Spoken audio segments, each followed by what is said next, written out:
예, 오늘 기사가 좀 넘쳐서 팩트체크는 하루 좀 쉬기로 했습니다. 곧바로 비하인드 뉴스로 들어가겠습니다.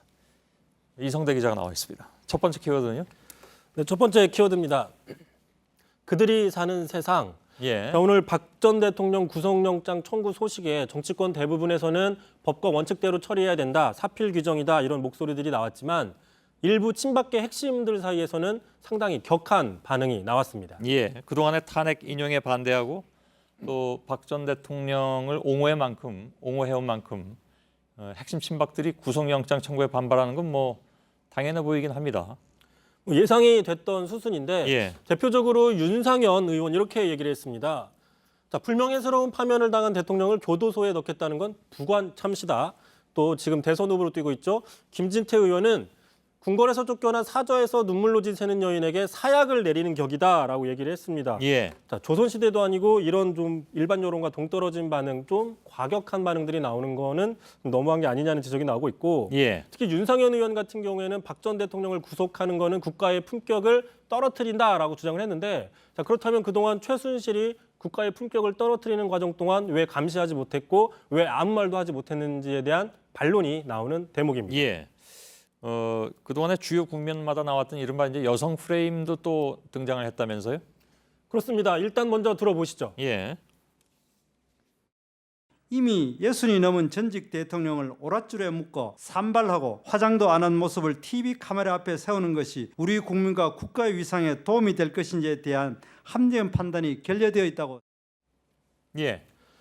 여성이 아니라 이제 전직 대통령인데 저렇게 이야기를 하고 있습니다. 예. 참고로 그 정태욱 의원은 원내 대변인인데 혹시 이게 지도부의 입장이냐라고 논란이 있을 수 있어서 그랬는지 몰라도 이례적으로 의원 개인의 입장이라고 설명을 달았습니다. 예. 그건 그렇고 참 날짜가 공교롭다는 생각을 하게 됩니다. 30일에 지금 구속영장 실질 심사가 있잖아요. 그래서 모르긴 몰라도 31일이니까 자정 넘겨서 결정이 될 것 같은데 집으로 갈지 아니면 구치소로 가야 될지 공교롭게도 아까 그 이선화 기자하고 잠깐 얘기했습니다마는 30일에 또 그 세월호는 목포신항으로 가서 31일에 도착을 한다고 하니까 참 공교롭다라는 생각이 들지 않을 수가 없군요. 다음 키워드는요? 네, 두 번째 키워드입니다. 경호 어디까지 해야 하나? 앞서 리포트도 했었지만 박 전 대통령의 영장 실질 심사 출석 여부가 지금 관건인 가운데 예. 자, 만약에 출석하게 된다면 서울구치소나 검찰청 대기실에서 대기할 수 있는데 이 대기 기간 동안 청와대 경호실에서 경호를 책임지게 됩니다. 예. 자, 문제는 심사를 받지 않겠다고 할 경우인데 이 경우에는 과연 전직 대통령 예우 차원에서 그냥 가만히 있을지 아니면 강제 구인할지 여부도 지금 관심사입니다. 예. 그 지난번에는 구속영장 실질 심사가 없었던 때였기 때문에 이런 예가 지금 처음이잖아요, 그죠? 그렇습니다. 예. 그래서 좀 관심 사항이긴 한 것 같습니다. 모든 것이.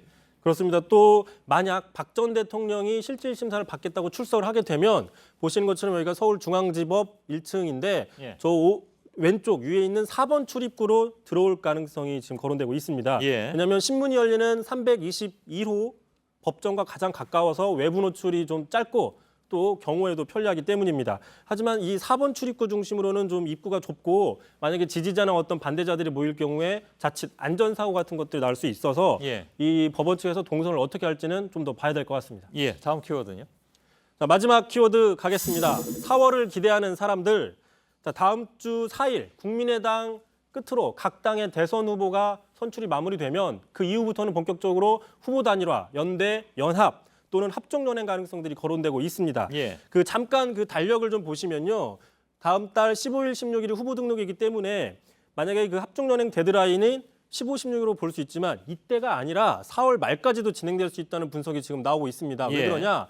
4월 30일이 투표용지 인쇄 날이기 때문에 하루 전인 29일까지만 뭔가 이루어지게 되면 30일 투표용지에는 사퇴라고 표기가 가능하기 때문입니다. 예. 뭐 가능하면 그 전에 뭐 정리가 됐으면 하지만 지금은 글쎄요. 그 후보 단일화가 되더라도 후보 등록 시점이 대개는 마지노선이었는데 이번엔 다르다.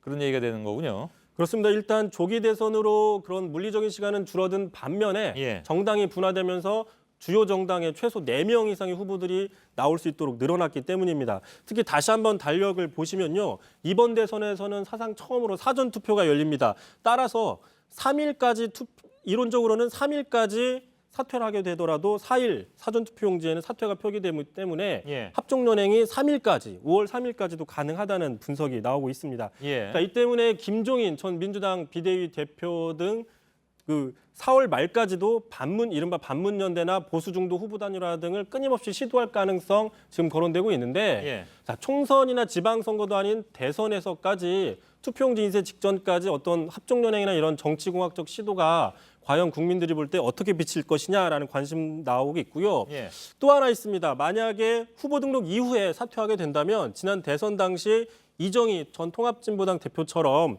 국민들한테 비판 여론을 받을 가능성도 있습니다. 예. 이성대 기자였습니다.